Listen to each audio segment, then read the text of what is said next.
Hello, friends.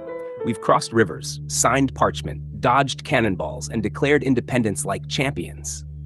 But what if I told you the American Revolution was just the opening act? Because once you toss out a king and claim freedom in front of the world, well, other people start looking at their own chains and thinking, wait a minute. Let's head across the Atlantic. It's 1789, and in France, the peasants are not having a good time.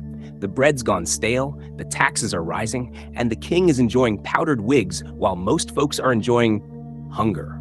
Sound familiar? The French had watched the American Revolution like it was a Netflix drama they couldn't pause. They even helped finance it. So when the Declaration of Independence declared all men created equal, that idea didn't just sit in Philadelphia. It sailed to Paris and exploded into the French Revolution. A whirlwind of liberty, guillotines, and a complete reshaping of society. At first, the French cheered, marched, and tossed feudalism out the window. Their declaration of the rights of man and of the citizen echoed Jefferson's words like a choir singing freedom in another key. But where the American Revolution sipped its tea rebelliously, the French Revolution flipped the whole table. Heads rolled. Literally. Still, the spark was undeniable. Kings weren't sacred. People could govern themselves, and freedom was catching fire. Now, shift your gaze to the Caribbean, to the island of Saint-Domingue, modern-day Haiti, the wealthiest colony in the Americas, but built entirely on the brutal backs of enslaved Africans.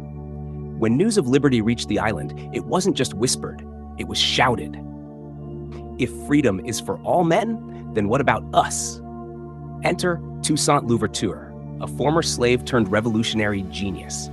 In the world's only successful slave revolt, Louverture led a rebellion that overthrew the French colonial regime and eventually created the first Black republic in the Western Hemisphere.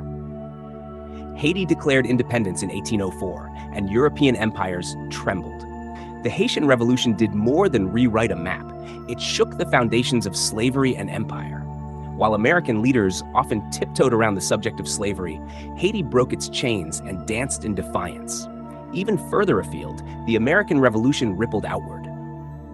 Simón Bolívar in South America would later reference Washington as a guiding light for his campaigns to liberate Venezuela, Colombia, and more. Irish rebels, Polish patriots, Italian revolutionaries, they all drew breath from the same wind of change. But let's be honest, not every echo was harmonious. Some American elites watched the French and Haitian revolutions with a nervous twitch. Liberty was good, but not that much liberty, right? Still, ideas have legs, and the American Revolution didn't just build a country, it built a template.